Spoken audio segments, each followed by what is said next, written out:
Well, howdy YouTube, Unky Joe here, Unky Joe's Playhouse. Today, we had a generous donation from a subscriber all the way across the pond in the UK. Mr. Benk King has sent us 2 Western Digital Red 3 terabyte drives. And I wonder what I'm going to do with those. Well, come on along, I'm about to show you right now. So here we go, our Synology NAS. Now, I have to be honest with you and tell you I've already cheated. I've already replaced, there were 4 2 terabyte drives. This is the drive cage we put in to this 4U rack unit. And I've already replaced the drive on the end, the 2 terabyte with one of the 3 terabytes that Ben graciously donated to us, Benk King. Today we're going to replace this drive. So what I need to do is go back to my desk, shut down the Synology server. I need to then remove this drive and replace it with a 3 terabyte, turn it back on, and start the data rebuild in the background. So we're going to go ahead and do that next. All right, so here's the drive we're replacing, and I know some of you out there are Seagate drive haters. That's fine. You don't like Seagate drives. I'm just the opposite. I don't like Western Digital drives. 40,000 hours almost on this drive, folks. So say what you will about Seagate drives. Built back in, what, 2012 I think this drive was? See if we can find it on the label. I can't tell. It could be 2014. There's a 14503 for the date code, so it could be 2014. But anyway, good drive. I like Seagate drives. Yeah, I've had a couple fail on me in the past, but in my personal experience, I've had way many more Western Digital drives fail on me than I have Seagate. But be that here or nor there. So what we're going to do is we're going to replace that with this 3 terabyte Western Digital red drive. And this one is back from 2016. This is one of the 2 drives that Benk King sent me. So this one's from 2016. The other one was from 2018. It had about 3,000 hours on it. So I'll be curious to see how many hours this drive has on it. But I didn't get the toolless drive trays because I wanted to be able to also use 2.5-inch drives moving forward. Like if I go to all SSDs for my storage. So we need to physically take this drive out, mount this drive in there, put it back in the unit, bring it up, and then I'll show you the next steps under the Synology or Synology interface to get it to adapt this new drive. All right, so we're up at the interface for the Synology NAS. As you can see, it's the home NAS over here. And let me get it to display the right IP address. There we go. And you can see, now that we've replaced that drive, it tells us the volume is degraded. All right. And it's disk number 2 that we replaced, and now it's showing it as unused. So we need to come over here to a volume, and we have an option here. It says the associated storage pool is degraded. Please go to the storage pool tab to repair storage pool 1. So we'll go to the storage. We could do it there, but we'll do it here.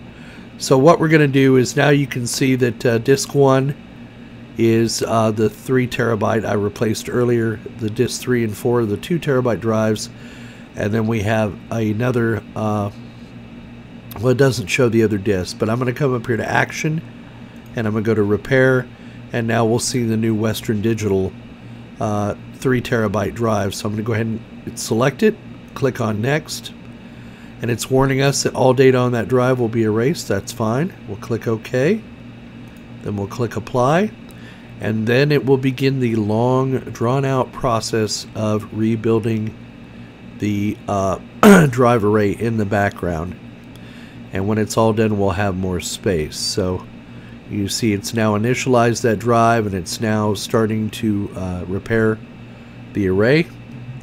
This is a Synology Hybrid RAID SHR array with 3 terabytes and 2 terabyte drives now.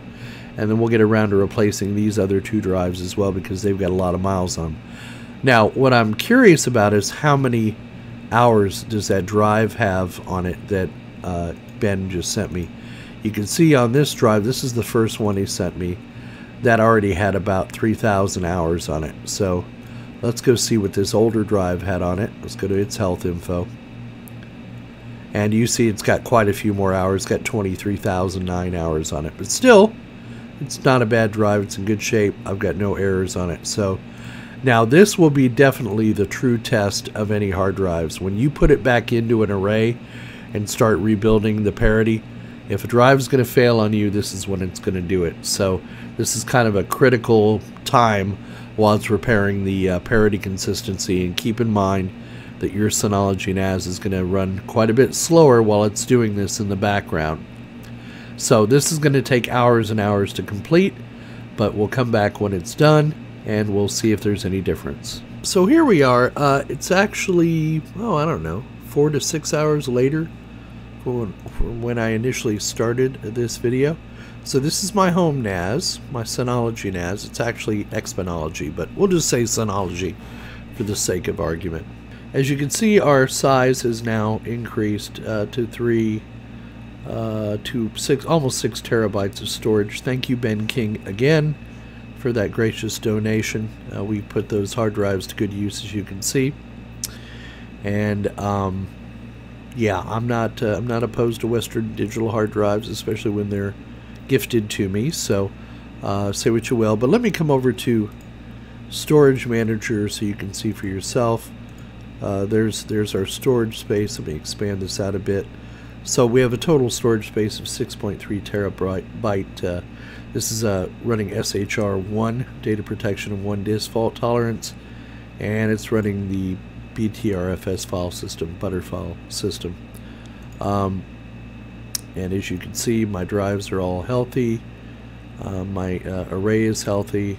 I can come in here and get health info on each one of the drives. That one's been up 3,000 hours. Here's some of my older drives. They've been up several thousands of hours, tens of thousands of hours, 30,000 on that one.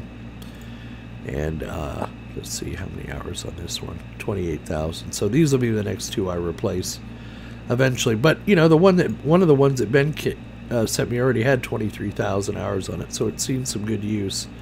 Now it hasn't done its, it did a quick test, but it hasn't done a extended test yet, and it will do that. It's got all of them scheduled, so we'll see if any of these drives throw up any smart errors. I doubt that they will.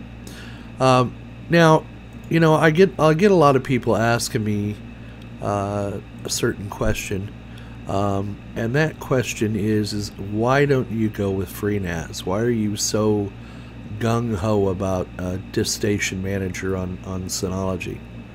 And the answer is a very simple one, because it just frickin' works. Okay, look, there's nothing wrong with FreeNAS.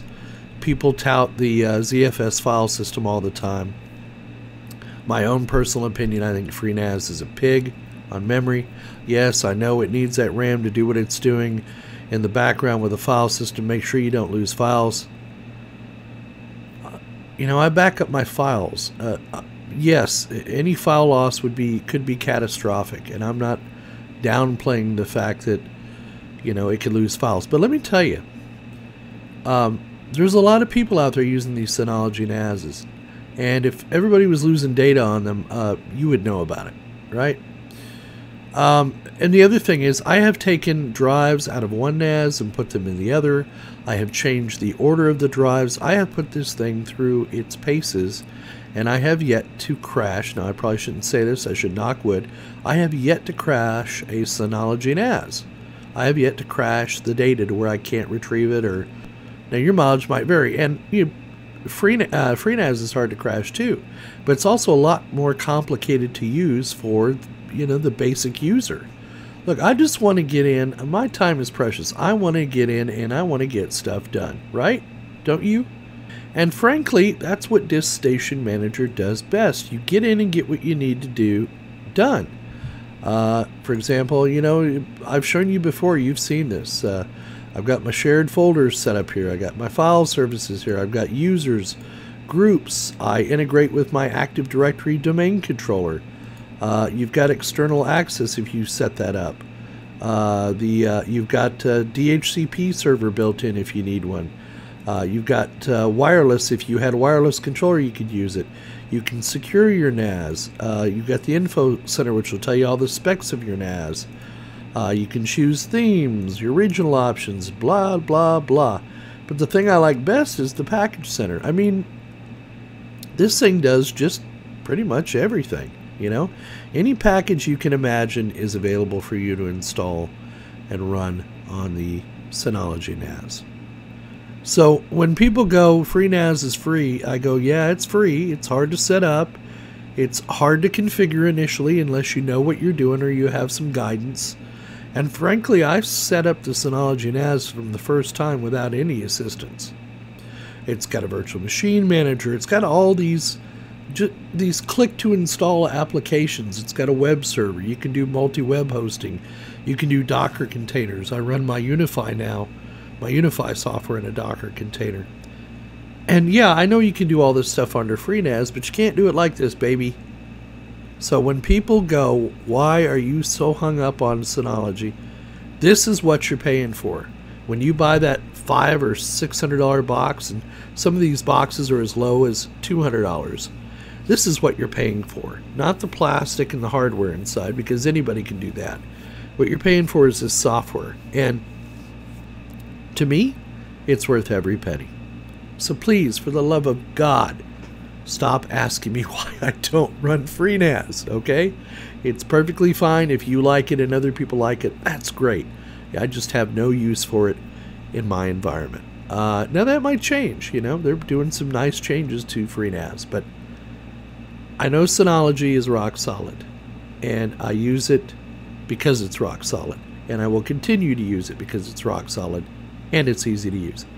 And you just saw how easy it was to expand my RAID array. There was no kerfuffle. I didn't fear losing data. You should always do a backup before you do anything this foolish. Morton just had a video where he moved his drives over from his 10-year-old Synology NAS to his brand new rack-mounted Synology NAS, and the volumes just came over. No fuss, no muss. It just worked. So, I'd like to see you do that easily with FreeNAS. I'm sure you probably can. I just don't know how to do it, but that's the point I'm trying to get across to you. You get what you pay for, and when you don't pay for some of these applications, these people aren't encouraged to pretty up the interface.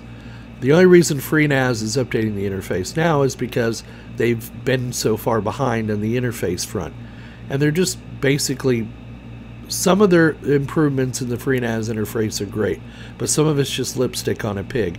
But they need time to develop it. But they're realizing, as I do, that people want a nice looking interface on top of a good piece of software, and they want it to be intuitive and easy to get around in.